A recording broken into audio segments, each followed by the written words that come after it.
Hey, what's up, guys? So kind of like a blog rant right now, without all the razzle dazzle. Just get straight to the point.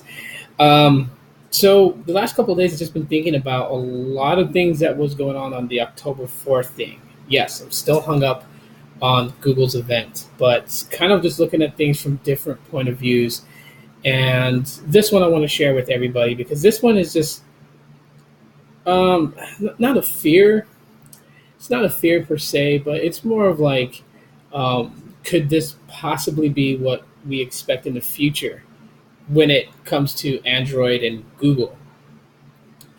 And the Pixel phones are awesome. I I tend to think so. It's just my opinion. So I know everyone else has opinions, and everyone's entitled to them. So leave me entitled to mine.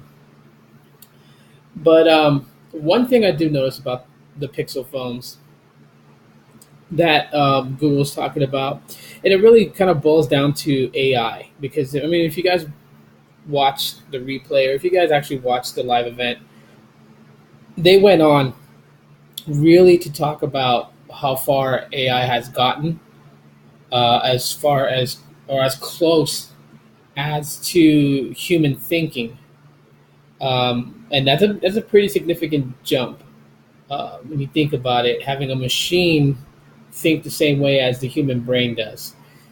But they went on to basically talk about Google Assistant and what Google Assistant is going to do. And when you kind of stop to think about it, Google now pretty much does, I would say, at least half of what Google Assistant can do.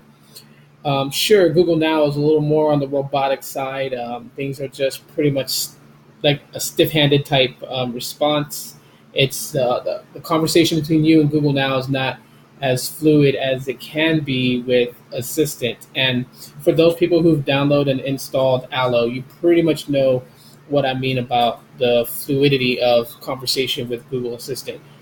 But then it kind of sucks a little bit too because it's initially Google Assistant is, by Google's definition, it's built into the Pixel phones, which means that it's baked into the software.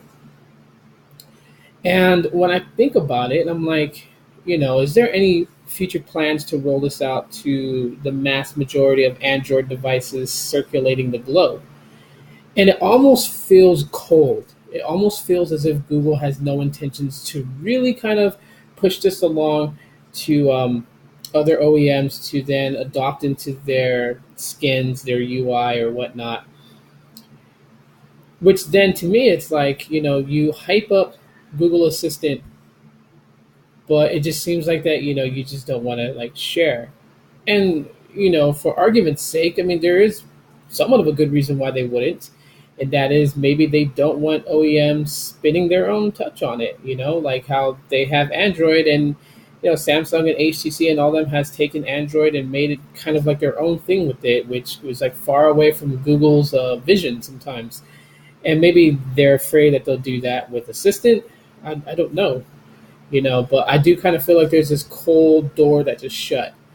That basically you can get Android devices from different OEMs, from different carriers, but now to have the full Google experience, you need to get a Pixel phone, to have just all that. Because I mean, they've talked about it, they showcased it. A lot of people are discussing it.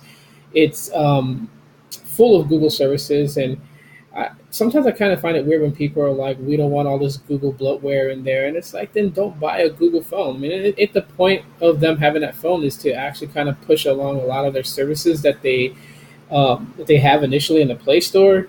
It would make sense. I mean, I'm sorry. If I owned Google and I built Google, I wouldn't back off on putting Google bloatware into my Google phone because that's the whole point. It's a Google phone. If you want something that doesn't have a lot of Google services, then find other OEMs that, pretty much take out a lot of the Google services that's pre-built into Android, from my point of view, and kind of go with theirs. I mean, I don't know, but it just almost feels like it's cold. Like it's check out our phone. Like this is our phone, and in this phone it's going to have a lot of key cool features, and the future is going to be built around this phone, in per se, but don't expect a lot of the cool things that we have in this phone to make it to OEMs that you prefer to buy from, and you'll have it in those phones. You know, same way like with Nexus. I mean, I understand why they kind of changed the name to Nexus. I mean, when you really think about it, the phone is not a Nexus anymore. What Nexus stood for and what the brand was, these two phones, Pixel and Pixel XL, do not in any way, kind of they have no connection really. There's none of that. I mean, Google has kind of strayed away from what the Nexus is, and I do respect Google in the sense of where it's like, these two phones are too far away from what would be classified as a Nexus device, so let's just give it a whole new name. Of course, people are just still a little salty on the fact that Nexus is dead. Some people have hope that the Nexus will return. Lots of things, lots of articles being wrote up. So that tells me that obviously what Google did with the October 4th event is going to be memorable. Memorable in the fact that people that are in the tech world are going to remember that if it remains to be this way, that it was the death of the Nexus on that day. Rest in peace to the Nexus, basically. Unveiling of Pixel, but also Google showcasing what the future is for Google, and that clearly defines that Google is heading into AI. So with Google Assistant, I was kind of hoping that it was going to make its way to Android and to all versions of Android beneath Nougat, but I have this terrible cold feeling that that's not going to happen. So just a quick vlog for you guys. If you guys enjoyed it, let me know. Smash that like button. If you're checking out this video for the first time on my channel, please subscribe and click that bell so you will know when I upload new vlog videos and when I go live on Hangouts on Air. Other than that, guys, thanks for checking out my video. You guys have a blessed evening. Good night.